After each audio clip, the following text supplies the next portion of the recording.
মুসলমানরা আমাদের ভোট দিচ্ছেন না, 1% নিচে আমরা ভোট পাই, এটা স্পষ্ট। আমাদের রাজ্যের পশ্চিমবঙ্গে মুসলিমদের ভোট আমরা পাচ্ছি না। বহু জায়গায় বিজেপির কর্মী এমনকি বিরোধী দলনেতা থেকে শুরু করে বিধায়ক সাংসদ গেলে আক্রমণ হচ্ছে, গাড়িতে পাথর ফেলা। আমি কখনো বলিনি মুসলিমদের ভোট চাই না, আমি বলেছি পাই না। এটা ধ্রুব সত্য। আসসালামু আলাইকুম রহমতুল্লাহ। আপনাদের সামনে কিছু গুরুত্বপূর্ণ কথা বলবো, সকলে মন দিয়ে শুনবেন। আজ বিজেপির বড় বড় নেতারা মুসলমানদের জন্য একটা অভিযোগ তুলে ধরছে। তারা বলছে যে আমরা মুসলমানদের ভোট পাই না, আমরা মুসলমানদের ভোট চাই না। এই কথাটা আমরা কখনোই বলি নাই। তার মানে বুঝতে হবে বিজেপিরা মুসলমানদের ভোট চাইছে। ওকে, তাহলে আমাদের কর্তব্য হবে যখন মুসলমানদের কাছ থেকে কিছু চাইলে মুসলমানরা কাউকে হাত ফিরিয়ে দেয় না,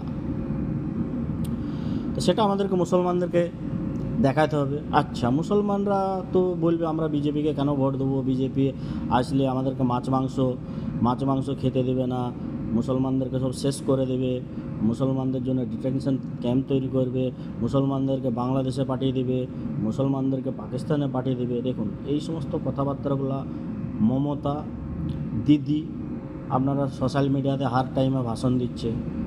এই যে দুদিন আগে ভাষণ দিল, বিজেপি চলে এলে মাছ মাংস খাওয়া বন্ধ করে দেবে, বিজেপি চলে এলে আসামের মতো ডিটেনশন ক্যাম্প পশ্চিমবাংলায় তৈরি হবে, সমস্ত মুসলমানদেরকে সেখানে ভরে দেবে, বিজেপি চলে এলে হয়তো মসজিদ মাদ্রাসা থাকবে না। তো এই যে ভয়গুলো আমাদের মুখ্যমন্ত্রী আমাদেরকে দেখিয়ে ভয় দেখিয়ে আমাদেরকে তেজপাতার মতো ব্যবহার করছে। আজ মুসলমানরা একটা মসজিদ, বাবরের মসজিদ তৈরি করতে গেল বলে একটা বিধায়ক সেটার প্রস্তাবটা দিয়েছিল বলে হুমায়ুন কবির, তিনি একজন মুসলমান বিধায়ক, সেই জন্য তাকে সাসপেন্ড করে দিল।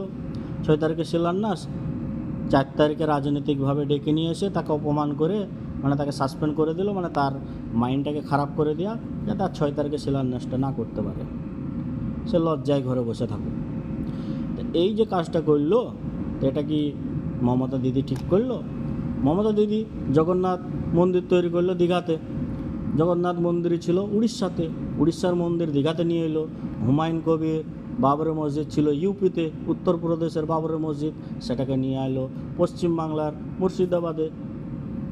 বাদ তো একই না? আমাদের ভারতবর্ষের আইনে কোথাও উল্লেখ নেই যে এই নামে মসজিদ বা মন্দির করা যাবে না। সুতরাং আপনারা যদি 135টা সিট আমাদের হুমায়ুন কবিরকে দিতে পারেন, তাহলে পশ্চিমবাংলার মুখ্যমন্ত্রীর পরিবর্তন করা যাবে। আর এই ক্ষেত্রে যে বিজেপিরা বলছে যে মুসলমানদের ভোট আমরা পাই না, মানে তাদের যে এই অভিযোগটা আছে, এই অভিযোগটাও কিন্তু আগামী দিনে মিটে যাবে। আপনাদের সিদ্ধান্ত 2026-এ পশ্চিমবাংলার পরিবর্তন নিয়ে আসতে পারে।